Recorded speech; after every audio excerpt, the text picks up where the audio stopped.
Sally, good morning. Good morning, how are you? I'm good. There's a story in the papers this morning saying don't lock our loved ones in homes again. Don't lock them down in care facilities. You'd go along with that, wouldn't you? Oh, definitely 100%. Your story is a very sad one, Sally. Will you share it with us? Oh, well, of course. My daughter, she got a rare type of Parkinson's disease when I'm sorry, I'm very nervous. You're grand, girl. Just chat as if you're only chatting away to me. But she got a rare type of Parkinson's when she was 17, just when she was about doing her leaving cert. Yeah. And it progressed very fast, and they were ongoing tests. They found out it was an abnormal gene she had. Yeah. So it has left her in a care home under 24-hour care. She can't eat. And can I just ask you? She got this rare form of this rare strain of Parkinson's at 17, and was the Parkinson's was it rapid? Oh, very rapid, very very rapid. Like they give her Parkinson's medication, and it would work for a few days or a couple of weeks, and she'd be up and she'd be walking and talking, and then automatically she'd go back, and her whole body would shut down again. You know. I know. So, and did she give up education? Did she not get an opportunity to go to college or anything like that? I actually walked over. She was registered. She registered for St. John's College to do animal care. You know, she wanted to become a veterinary nurse. Yeah. So she actually registered, but unfortunately she had to pull out of it. You know, she never even got to do her first day. She got too sick. She had to go to the Mater Hospital in Dublin. Yeah. And were you her carer for a long period of time? Yeah, myself and my daughter, you know, and her dad as well. But myself and her sister, you know, were her main carers. I know. And did her condition worsen then, was it? Oh, yeah. Very, very rapidly, you know. And her speech went, and she needed to be tube fed. So, and by what age was all of that happening? Well, she started showing symptoms about 17, and I'd say about 21, her balance was going. She was falling. Her speech was starting to go. It would remind you actually of motor neuron disease. You know how rapidly, it did progress. And was she asking, why is this happening to me, ma'am? Oh, she was indeed, and she'd go to the neurologist and she'd ask for help and why is this happening, and and they had no answers for her because she was so young and it wasn't responding to medication like the typical Parkinson's disease. Yeah. Yeah. So actually, when they did genetic testing when she was in her 20s, they found it was an abnormal gene she had. Very aggressive then, obviously. Yes. And they couldn't arrest it. It was mimicking Parkinson's. All right, I know. But that's where you found yourself at. Yes. And at what stage then did she go into a care home? Was she went in from time to time respite first, I suppose, was it? Oh, yes, she did, yes. And she was in another place for independent living, but that did no good because as it progressed, she couldn't do anything for herself. So it just ended up that she needed specialist care. And we went out to visit. She's actually, am I allowed to name this? Oh, I'm sure it's a fine place where she is, yeah. Oh, no, they're absolutely brilliant. I can't fault them one bit, Where is she? She's actually in Farnley Nursing Care. Oh, yeah, I know it. Yeah. So they actually have a special unit there for younger people. And how long is she there now? What age was she went there? She's there about 8 years. And what's her condition like now? Is she now 33? She was 33 actually on the 29th of September. So we were lucky. They left myself and her sister in for an hour. And what's her quality of life like now? Happy birthday, incidentally, to her. Her quality of life is she's just basically, they'll get her up, they'll get her dressed. She has to be intravenously fed, So she can understand. She can't smile. Before the lockdown, she was trying to communicate. She was kind of mumbling, or she wording about it. If you put on an old song that she loves, like Dirty Dancing or things like that, she actually could kind of sing it to the wards. I know. And was that before February and March, is it? Yes, yes. And that's all gone now since the lockdown, you know. It's crazy, you know. Because we went out when we were allowed to see her after a few months, because the Zoom calling and things like that, it was actually no good because she can't speak. She can hear, and does she know what you're saying and everything? She does. She knows what we're saying, you know, but she can't communicate. And in order to communicate properly with her, you have to be kind of next to her to see her kind of facial expressions properly. Of course. If you know what I mean. And she needs interaction. And during the first lockdown, was there a long period of time when you couldn't visit? Oh, it was March till July, I think, was it? And did you see a rapid disimprovement in her? I tell you now, when I went out to see her, I actually got a shock. I really got a shock. Now, the care home, I can't fault him in one way. They're absolutely brilliant with her, you know. But physically, to look at her, you know, she didn't look too bad at that stage, you know. But her face was all kind of drawn in, and you know, she was just staring at the wall with her mouth open, you know, like an older person. And I had a mask on me going in, and she heard my voice and she started crying. You know, so I had to kind of fight back the tears, and I said, "No, don't you start crying now," you know, and all this. I came out to see him outside that door for months, joking, you know. I know, yeah. Mammy talking to her daughter. I know, yeah. Yeah, you know, so she She'll be crying when I come in here. Yeah, you know, stop that crying. So she started laughing at that, but the hardest part of it is I couldn't hug her. You know, but I didn't really, you know, once I could see her and talk to her, I didn't mind, you know. But the thing that's getting to me mostly is like, you know, when we could see her then for a half an hour, one person on a Friday, you know, and we'd keep 2 meters apart. And then they increased that to 2 people for 1 hour, and we could take her for a walk, and we could go down by the leaf fields, you know, for the hour and bring her back. Out in a wheelchair, I suppose, wasn't it? Yes, yes. You know, she'd be able to go for kind of a small bit severe, you know. So that was grand, and I could see her kind of gradually, but she was crying when we'd leave, and you know, the residents were telling me, you know, she is crying, and also she was crying for hours and hours. So myself and so the people in there would say to you, your daughter cries a lot. Oh, that's heartbreaking for you to hear. They'd be all kind of watching out for each other, you know. Yeah. So, you know, and what have I left on my mind? Is gone. No, you're grand. I mean, like, because she found it right. Are you sure that she's on antidepressants now and wasn't before? Oh yes, because what happened was, she was crying for hours, so myself and the nurses spoke, and I had to speak to the doctor. So we decided with the doctor to transfer on antidepressants because she was distressed so much from the lockdown. And, you know, I think when I was leaving on a Friday, she was afraid in case I probably wouldn't come back. Yeah. Do you know? Yeah. So she actually started the antidepressants on Friday, and we were put back down into the stage 3 on Monday. Yeah. So that came as a major blow to you again then, because that... Oh my God, because I was so terrified. I said, it's not COVID it's going to kill her, it's bloody heartbreak. I know. Do you know? I know. It's ridiculous.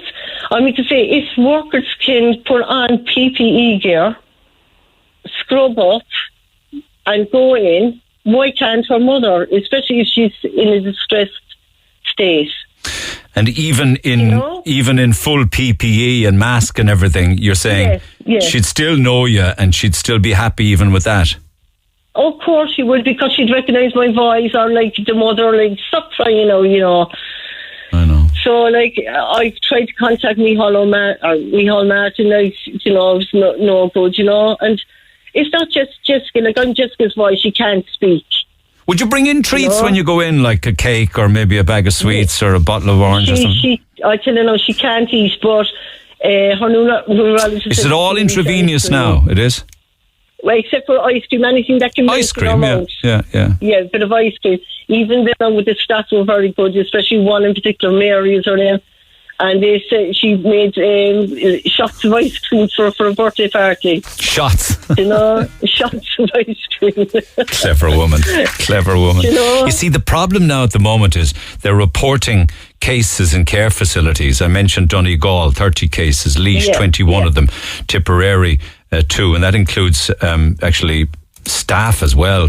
And even Cork had, some confirmed cases of COVID-19 in a care home as well, you see, and that's what they're worried about, if it gets in at all with the residents. Of course, and I respect that.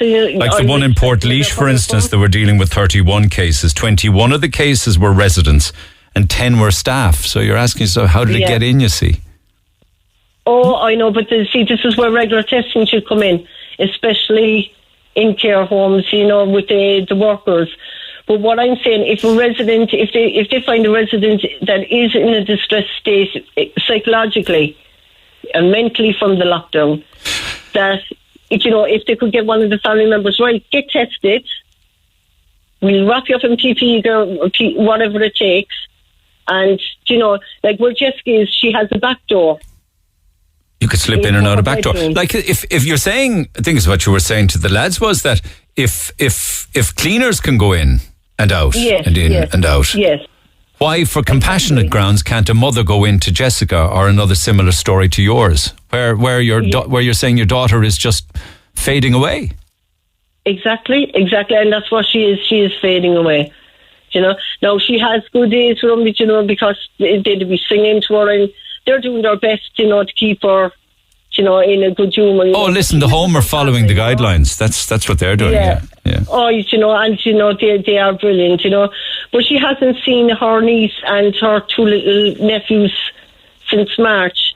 And my God, she's feeling it. And, she still loves the visits from them.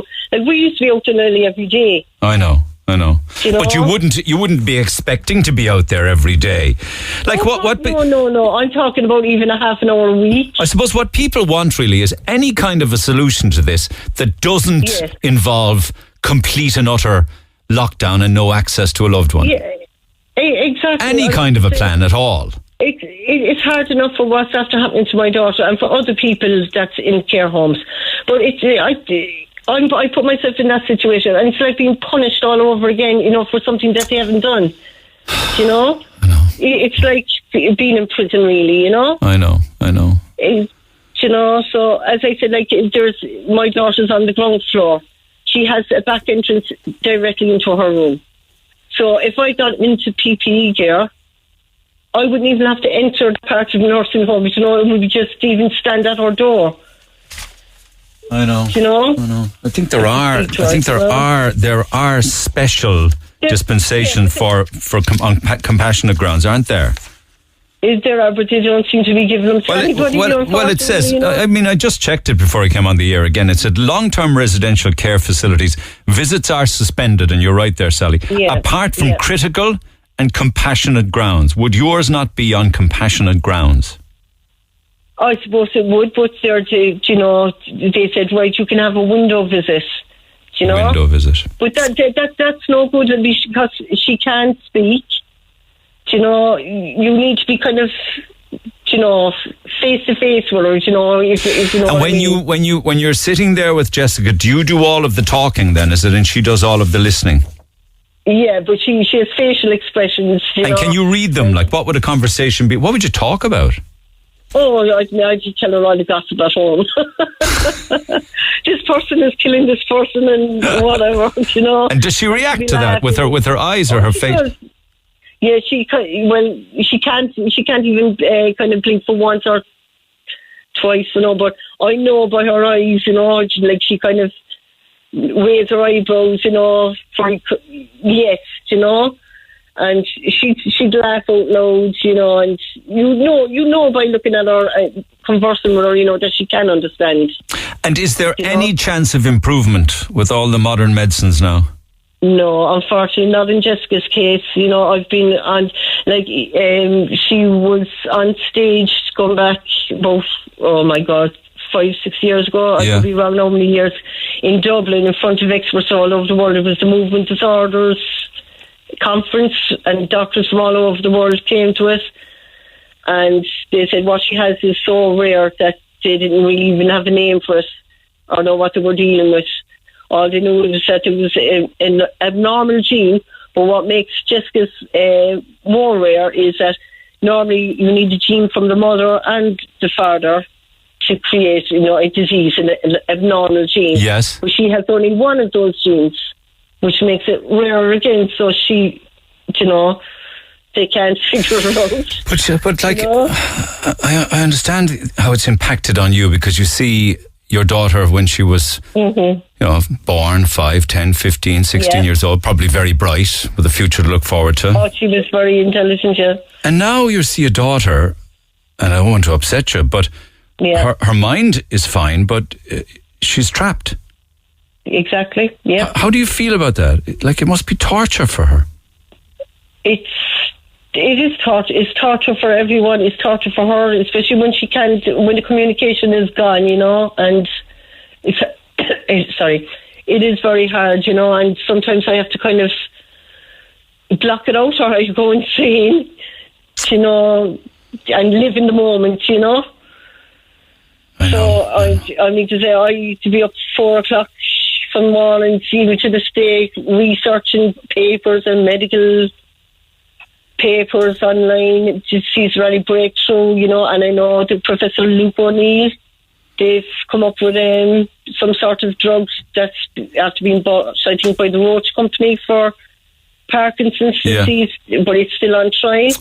But you'd love to get your hands on it, though, at the same time, wouldn't you? I would, but I don't. I think she's gone too, it's after progressing too much, but hopefully for people in the future it will work.